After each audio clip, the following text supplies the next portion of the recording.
Good morning students, welcome to MA 309 class. आज के lecture 16 के अंदर break even analysis and equipment replacement analysis के topic number 3.1 break even point की theory पढ़ेंगे। ब्रेक इवन पॉइंट क्या होता है, ब्रेक इवन पॉइंट कैसे निकाला जाता है, ये हमने पूरे लेक्चर में पढ़ लिया था। आज पढ़ेंगे अपन break even theory. Break even point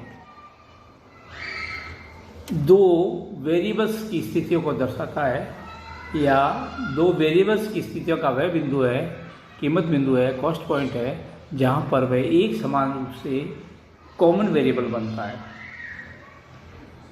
The break-even point of any two variable situation is the point of the value at which they become equal as a result of a common variable.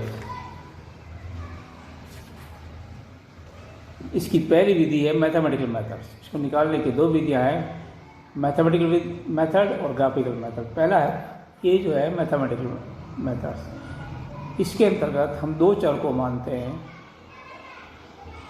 माना कीमत में दो स्थितियाँ common हैं, माना cost में दो चर स्थितियाँ सार्व है या कॉमन है, तब चर का मान दोनों स्थितियों में पहली अवस्था C1 बराबर F1 x का फलक है। पहली C1 जो कॉस्ट C1 जो है x का पहला फलक है, C2 जो है x का दूसरा फलक है। जहाँ पर C1 जो है वो कुल लागत या वार्षिक लागत मूल्य या प्रति इकाई लागत मूल्य या प्रति दिवस लागत मूल्य आदि स्थिति 1 के लिए है।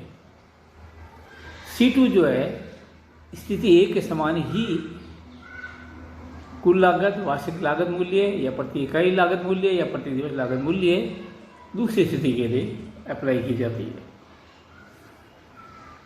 x जो है C1 C2 को प्रभावित करने वाला चर है। x क्या है? C1 और C2 को इफेक्टिव करने वाला वेरिएबल है। अतः x के मान को ज्ञात करने के लिए माना C1 बराबर C2, माना C1 बराबर C2 equal to is at F1 x बराबर F2 x का मान निकालने के लिए इक्वेशन 3 को सरल किया जाता है। इस प्रकार के दोनों स्थितियों के लिए लागत मूल्य एक समान बनाने वाली अवस्था को या मान को ब्रेक इवन वैल्यू कहते हैं। ये एक समान बनाने वाली अवस्था प्राप्त होती है, उसको ब्रेक इवन वैल्यू कहते हैं। इस बिंदु के नीचे होने पर x की प्रथम स्थिति इकोनॉमिकल होगी, जबकि उस बिंदु के ऊपर होने से पर दूसरी अवस्था में स्थिति इकोनॉमिकल होगी। इस ब्रेक इवन पॉइंट या सम विच्छेद बिंदु का सिद्धांत किसी भी इंडस्ट्री को या किसी भी इंडस्ट्री की बहुत सारी समस्याओं का निवारण करने या सॉल्व करने हेतु काम में ली जा सकती है, जिसमें हानियों को टालने के हेतु हानियों को टालने के लिए मिनिमम क्वांटिटी को मैन्युफैक्चर करना आवश्यक होता है, जिससे लॉसेस को अवॉइड किया जा सके। ब्रेक इवन पॉइंट थ्योरी जो है ये मैनेजमेंट या प्रबंधन विभाग द्वारा डिसीजन लेने हेतु या निर्णय लेने हेतु काम में ले जाने वाला सबसे महत्वपूर्ण औजार है। दूसरा आता है ग्राफिकल मेथड। हालांकि ब्रेक इवन पॉइंट जो है को मैथमेटिकल स्वरूप में ही दिखाया जाता है, लेकिन इसे सामान्यतः ग्राफिकल रूप से प्रेजेंट करते हैं, जो मैनेजर्स के लिए सबसे ज़्यादा हेल्पफुल रहती है या सहायता प्रदान करती है, समझने में इजी रहता है। इसमें प्रॉफिट और लॉसेस की संभावना को व्यक्त किया जाता है, जो स्पष्ट रूप से दर्शाता है जो स्पष्ट रूप से दर्शाता है, इसका उपयोग करके कोई भी संभावित लाभ, प्रोबेबल प्रॉफिट्स जो है वो आउटपुट के कोई भी संभावित लाभ जो है वो प्राप्त कर सकता है, या विभिन्न वेरियस लेवल्स के ऊपर प्रॉफिट्स जो है क्या होगा उसका पूर्वानुमान किया जा सकता है। इसको ज्ञात करने के लिए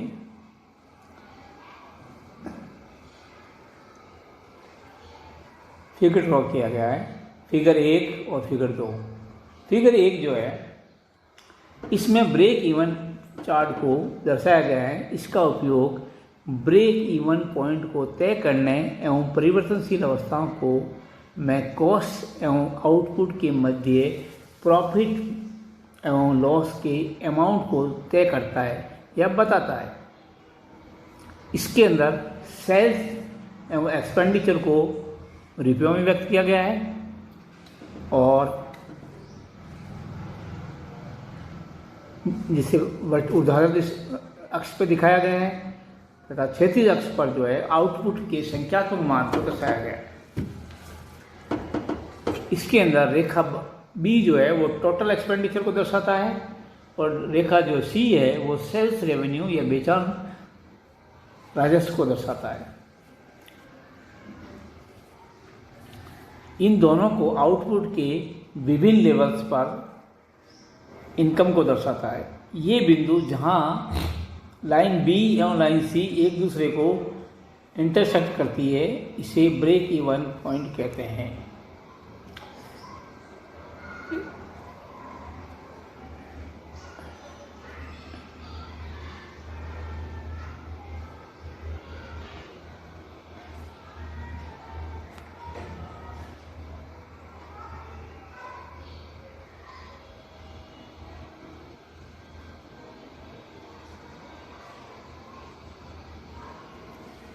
ब्रेक इवन पॉइंट कहते हैं।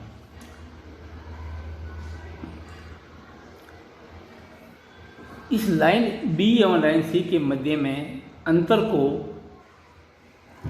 जो कि ब्रेक इवन पॉइंट के राइट साइड स्थित है वह प्रॉफिट है और बी पॉइंट मतलब इंटरसेक्टिंग पॉइंट के लेफ्ट साइड स्थित है वो लॉस है। लॉस को या राइट साइड में प्रॉफिट की पोटेंशियल दर्शाता है और लेफ्ट साइड के अंदर लॉस की पोटेंशियल दर्शाता है। इस प्रकार की विधि से लॉस या प्रॉफिट जो है उसके अमाउंट को वर्टिकल स्केल के ऊपर मेजर किया जा सकता है जो रुपीज़ के अंदर। इस प्रकार की विधि को कई प्रकार की समस्याओं के लिए अप्लाई प्रयोग में समस्याओं के समाधान के लिए अप्लाई किया जाता है।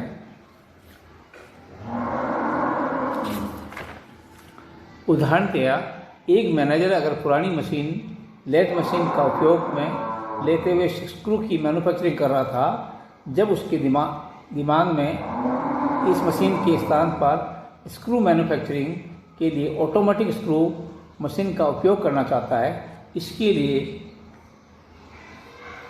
सर्वप्रथम उसे ऐसा निर्णय करना चाहिए कि ऐसा करने से ये प्रॉफिटेबल रहेगा या लॉस में रहेगा। अतः इसे ब्रेक इवन पॉइंट थ्योरी को अडॉप्ट करना चाहिए। अर्थात ब्रेक इवन चार्ट को अडॉप्ट करके वे मशीन को काम में लेना है या नहीं लेना है, नई मशीन को काम में लेना है या नहीं लेना है, ये डिसाइड कर सकता है। डायग्राम फिगर 2 में ये दर्शाया गया है कि अगर उत्पादन बिंदु Q से कम है, Q पॉइंट जो है से उत्पादन कम है तो उसे चेंज नहीं करना चाहिए। अगर लेफ्ट साइड की कंडीशन है तो नहीं करना चाहिए। अगर लेफ्ट Q से राइट साइड में कंडीशन है तो नई मशीन इकोनॉमिकल रहेगी।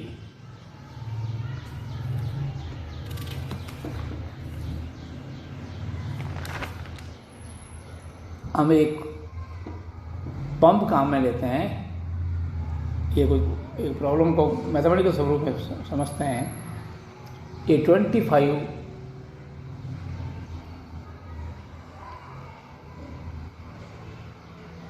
HP unit is required to drive a pump to remove water from a tunnel. एक टनल से पानी निकालने के लिए 25 HP का पंप काम में लेते हैं.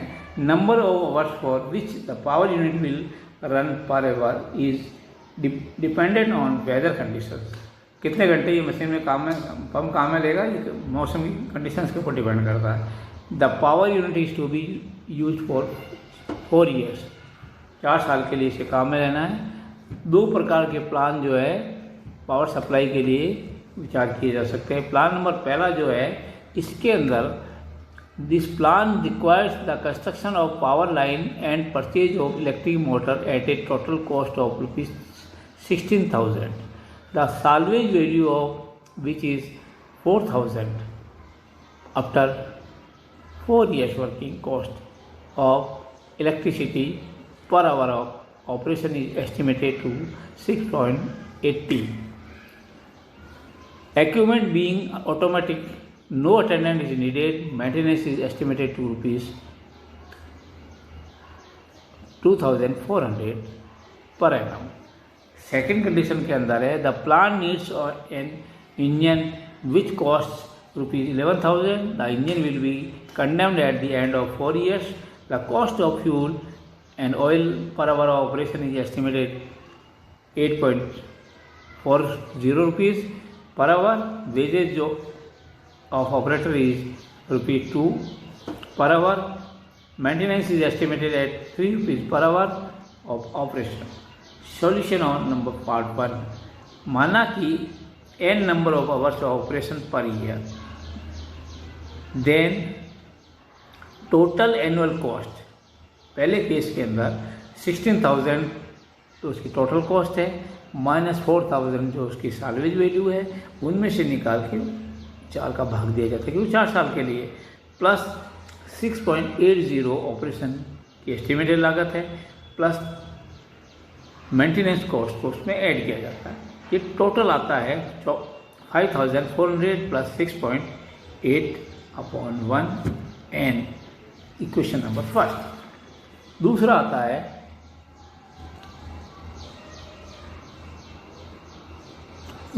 Plan number second.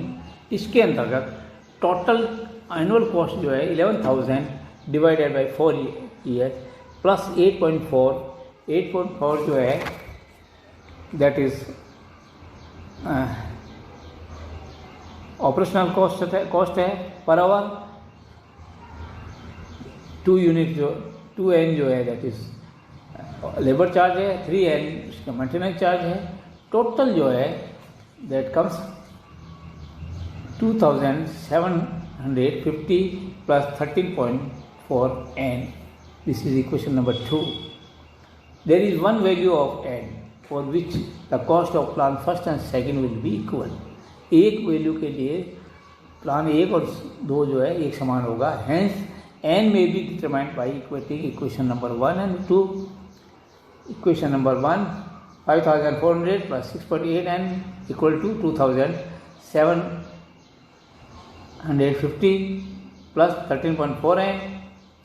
This is 13.4 n minus 6.8 n equal to 5,400 minus 2,750. This is equal to then 6.6 n equal to 2,650. तो n जो है इस तरह अपना 401 घंटा आता है. For given conditions annual cost of the 2 alternatives are calculated to be equal. In 2 conditions के अंदर हमने एनुअल कॉस्ट को कंसिडर किया, दोनों इक्वल है. फॉर 401 घंटे के लिए दोनों इक्वेशन इक्वल रहेगी फॉर यूजेज. ठीक है. अगर मान लिया if usages comes to be less than 4,000, अगर किसी भी कंडीशंस के अंदर जो 401 आवर्स के से कम आती है तो selection of plan second is economical.